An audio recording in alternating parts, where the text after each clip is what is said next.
this lecture, we're going to learn about language acquisition. So, how do children actually acquire a language? Because children are never taught language, right? This is something that's very natural, depending on, every child of anywhere can learn a language. If you take a baby, right, and it's an American baby, has American parents, and you put it in China, that child's going to learn Chinese. Or if you take Chinese parents and have a baby in America, that child's going to be your linguistics professor. So, how do children actually learn a language? So, there have been a lot of theories, especially from educational scholars, about the differences, about the kind of theories about how people have different ways of learning a language.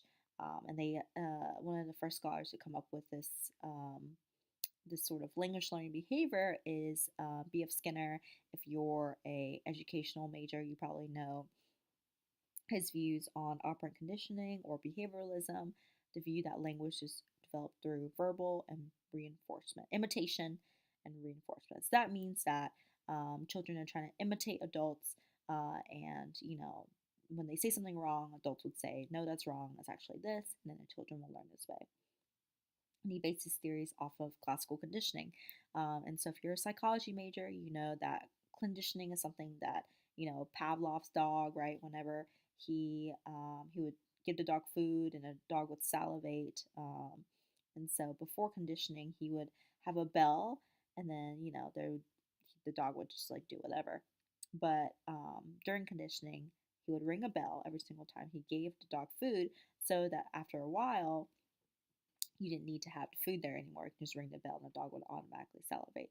And so the same thing with language. People believe that if you had some sort of word, so you showed a ball, right, and you said this is a ball, and then after a certain time, the child would understand that ball means the object without actually having the object there.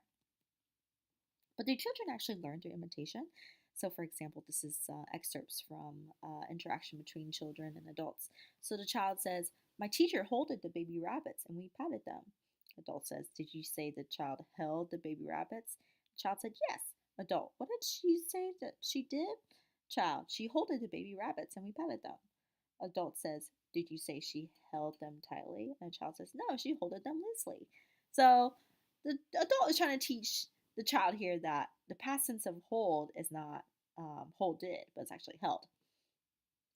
It's irregular, right? And so the adult is trying to like reinforce this or imitate this, right? But the child's really not picking up on it.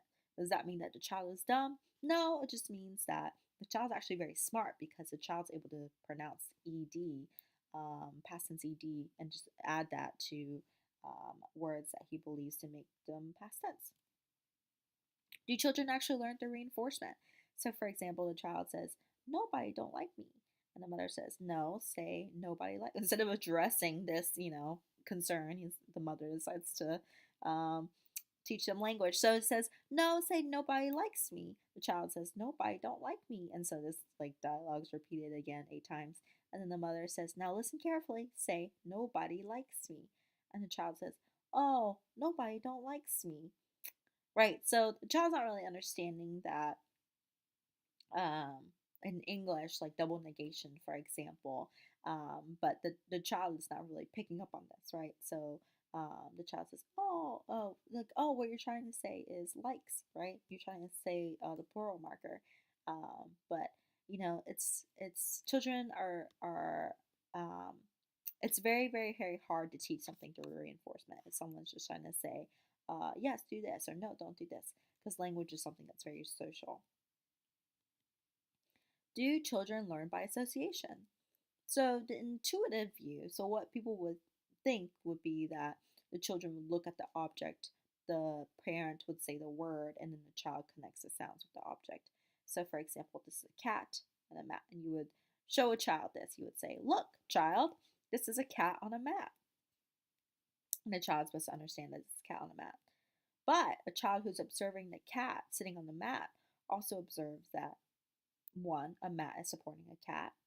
B, two, the cat is under the mat. Three, a floor is supporting a mat. Four, a cat, and so on. So the child's supposed to understand all these things.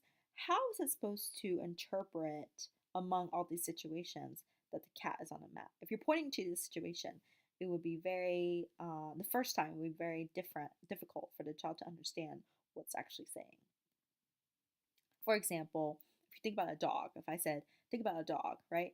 And you would think about, okay, so describe a dog to me. And you would say, oh, a dog has four legs and it has a tail and it's man's best friend and it's furry and all this other stuff, right? But how do you know a cat is not a dog?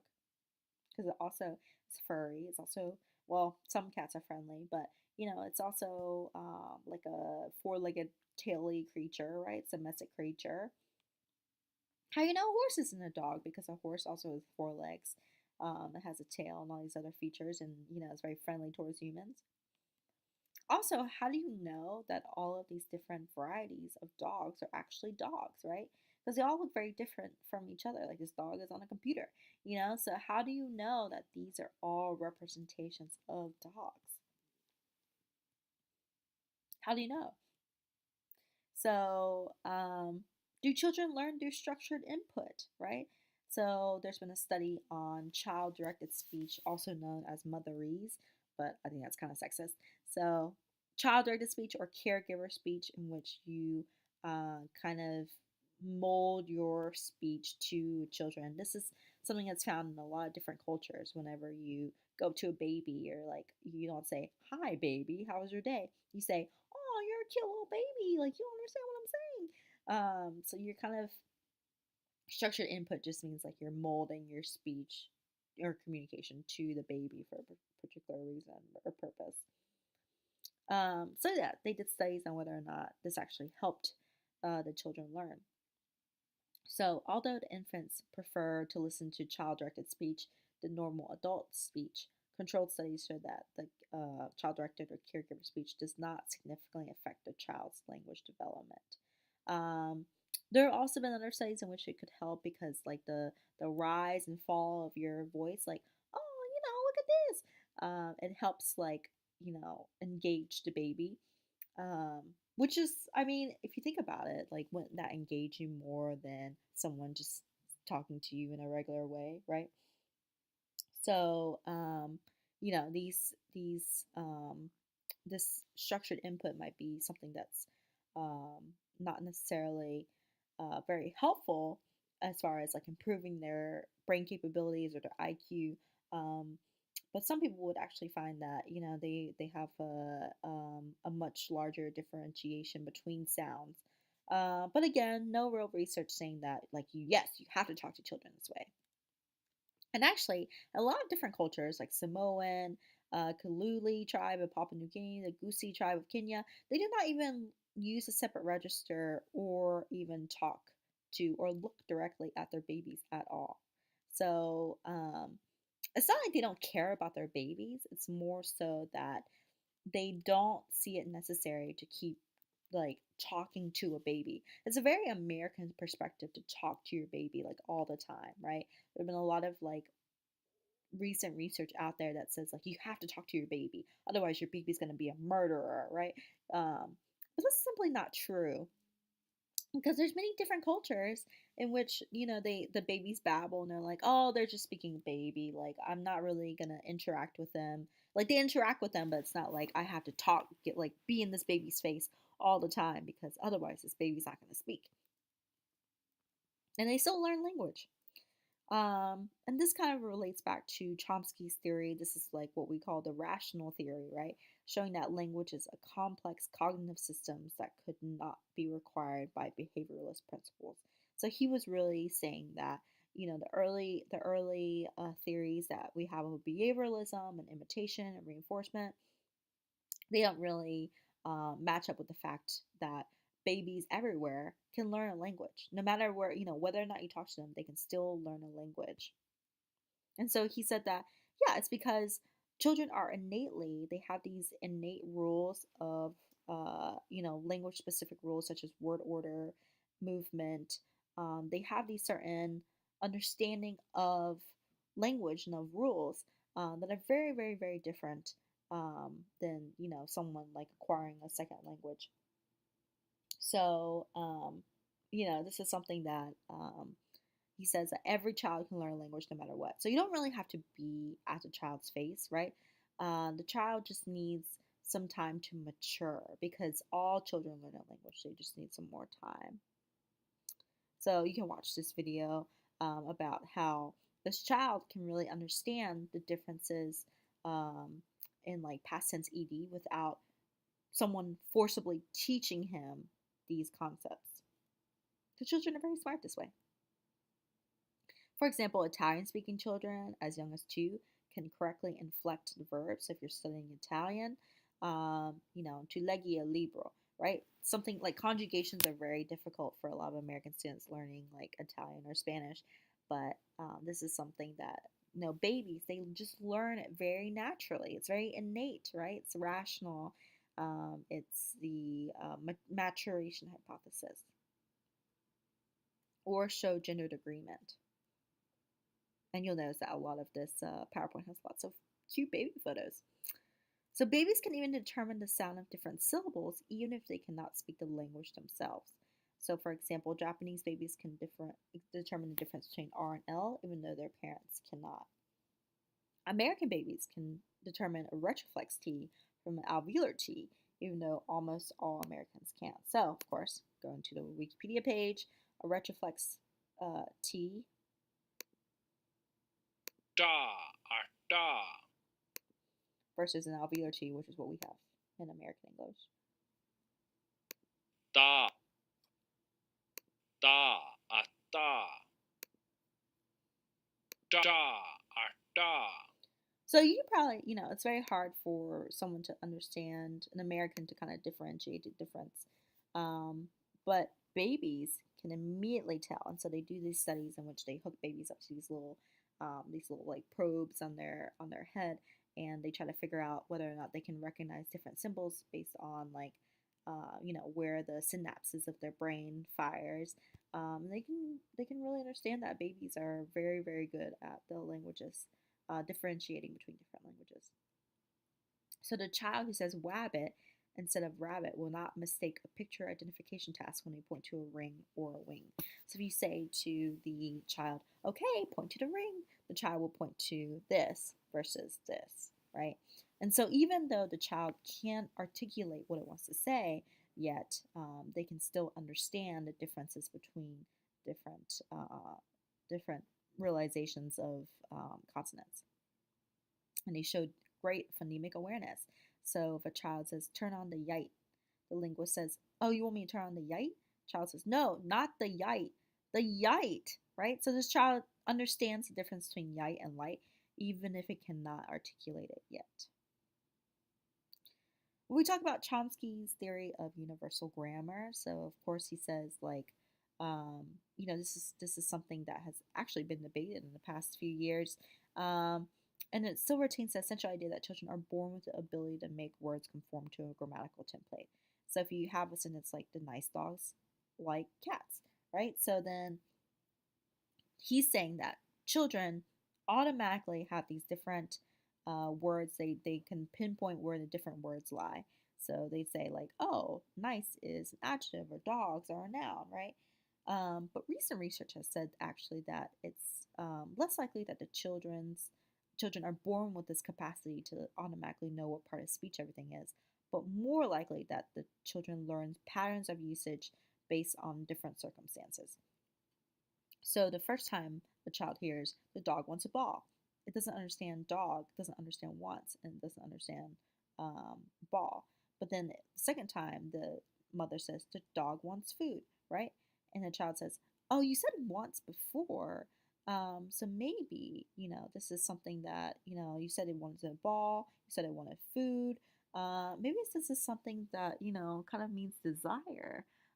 This is all like going on in children's heads at, speed of light. So, but yeah, it's a new theory that's coming out that says like, no, it's actually not that they're built with this capacity, it's that they actually have to use it. So this is what we would say that is the empiricist theory, right? You just need some time. You need more exposure to the language in order to learn the language. So this is what Chomsky would say. This is his maturation or rational theory. This is a great video about this Korean girl whose mother is like trying to tell him not to talk to strangers, and the child doesn't really understand. It's not that she's dumb. It's more so that she's a child and she just needs some time to mature. Like all children need time to mature and to learn a language. Contrast that with the experience or empirical theory, which means that we need more exposure to the language. Children need more exposure to understand the language. You can watch. There's a great video clip at. It starts at 16 minutes and 56 seconds. But it's about this child who tries to figure out, or the scientists are trying to figure out which language it prefers most, English or Spanish, because the child is bilingual. And the child understands or prefers Spanish more because it has more exposure to Spanish. And so it's saying, okay, well, we just need more exposure to the language. It's very akin to like nature versus nurture, right? Our children, are they naturally inclined to speak whatever language that they are, have, or it's more so that they need exposure to the language in order to figure out, um, what language they can speak. So from 6 months on, the child begins to lose the phonemic awareness of sounds that are not in their more dominant language. So remember, all babies are born with this language acquisition device. They can acquire whatever languages are within their repertoire that are spoken to them. But after 6 months, the child only begins to focus on the main languages that are being spoken to them. Why? It has a lot to do with evolution, right? So it's not very useful for you to learn all these different languages around you, right? It's more likely to use languages that will help you survive in the wild. So that's why after 6 months, the child can only focus on English or Spanish or Chinese or whatever language it's spoken on or spoken to at the time. So, do you think the empiricist or the rational model is the best for language learning? Again, the empiricist is the experience based. You just need more exposure to the language. Versus rational is that no, all children can learn a language, right? Like the Papua New Guinea kids, like they can figure out, a language without people actually talking to them, and it's totally fine. Stages in language acquisition. So, to recap, these are perceptions of Americans towards child rearing. So this is from a popular video about this expert on South Korea, and his child kind of like waltzed in, and it was very cute. But a lot of people had like very negative reactions to it because they're like, oh no, like it's the same thing about how people have negative reactions. So like you should speak to your child. You should always be in your child's face. You should speak to it every minute of every day. Speak to your child, otherwise your child's not going to learn. But that's actually not the case. Here's another cute video of these babies talking to each other, which brings me to the first stage of language acquisition is babbling. So all babies babble, right? Deaf children also babble with their fingers, their hands, and the most frequent consonants of the world's languages are the sounds that are babbled. So babbling actually helps them kind of figure out what the sounds of the language, and it kind of mimics that the mind is ready. They're ready for this linguistic input. Then becomes the first word. So this first word that children have, represents a lot of things. So you could say a sat. Like if a child says a sat, it could mean what's that? If a child says down, it could mean I want to be put down, or I want the toy on the shelf to be down. Like you don't really know. There's many interpretations to figure out what the child means. Cheerio. If a child's asking for Cheerio, it could be asking for a box of cereal. It could just notice a box of cereal. It could be a British child saying Cheerio, right? So we don't really know what the first word of a child is. So when they say that children make language mistakes, they're actually pretty intuitive. So for example, if you remember your IPA, like aw, aw, right? Not, don't, but, da, isa, sa for sock, I for light, ba for down, s for spray, su for shoe, hi for shirt, sa, ma, da, right? So these are actually very, very prominent. And so the words that you have are some of the same consonants that people or that the children have first learned when they're babbling. But when they're ranking of different words, usually it starts with labials, right? So something like a buh or a ma. So a lot of, if your first word was like mommy or like dad, right? So or sorry, like ba, right? So this would be very common for you to, for your first word to be a labial. It's not necessarily that you love your mother more. It's more likely that this is actually just a very common word because children don't have teeth yet, so they can't really make interdental fricatives. Next word would be like a k or a g. Um, Third most likely word to for your first word to be would be alveolar, like a T or a D, and then comes your palatals, like a w. So early pronunciations are also rule governed.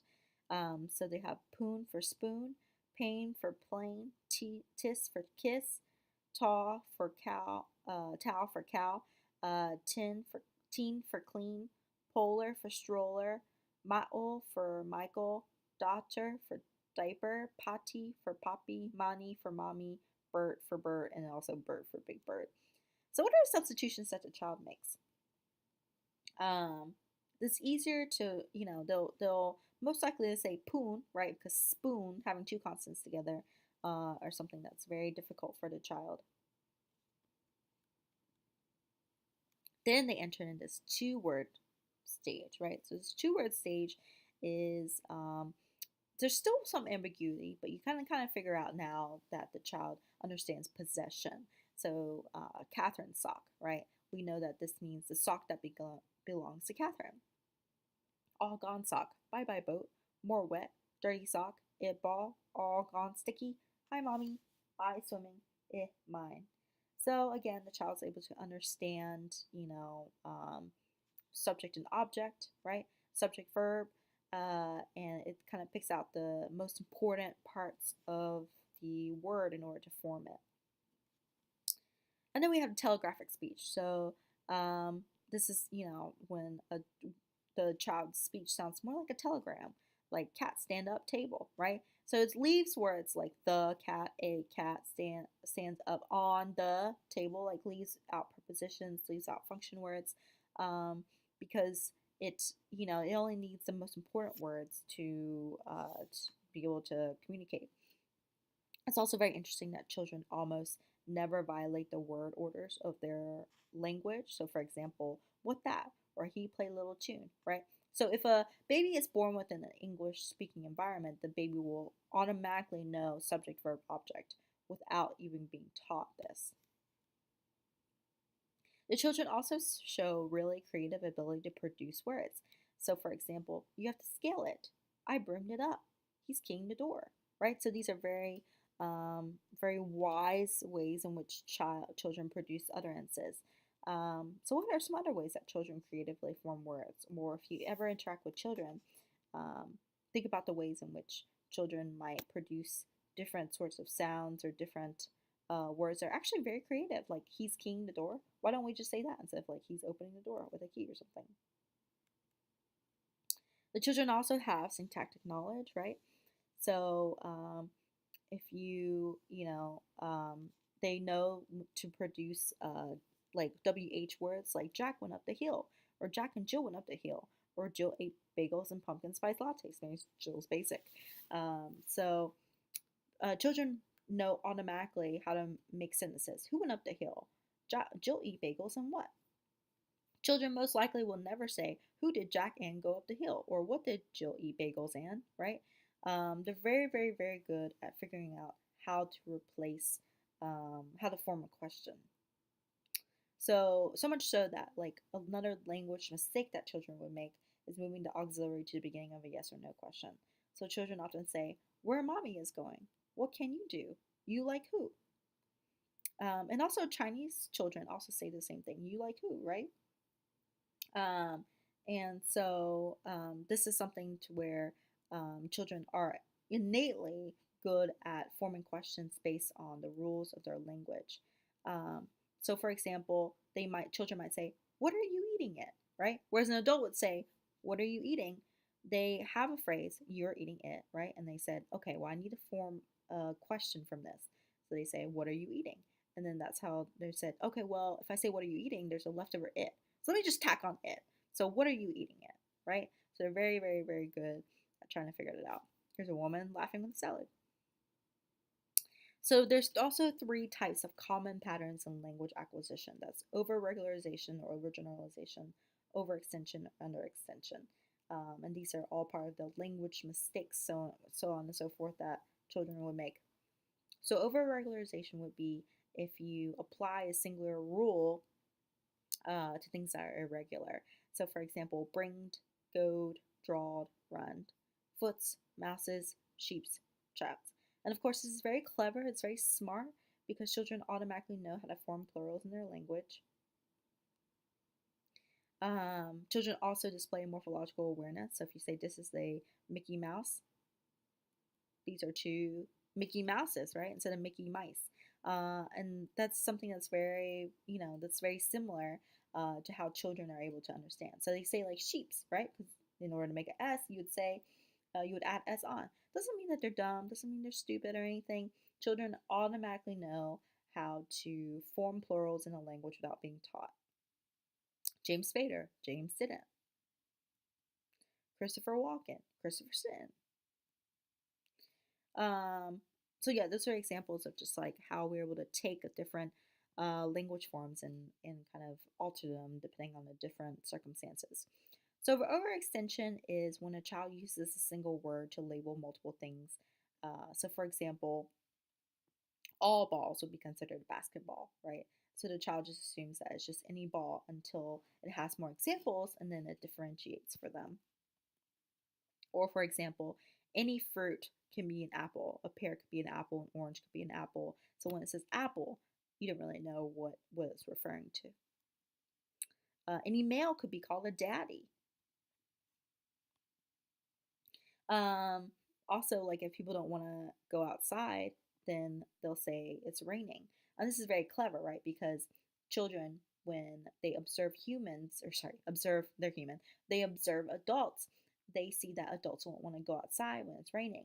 So when they say it's raining, they associate that not with the fact that there's something coming out of the sky, but more so the fact that people don't actually want to go out for whatever reason. Or like not only is a baby, but also a dog is a baby because maybe the baby and a dog both get fed at the same time. So they would, associate this word with something that is going on at the time.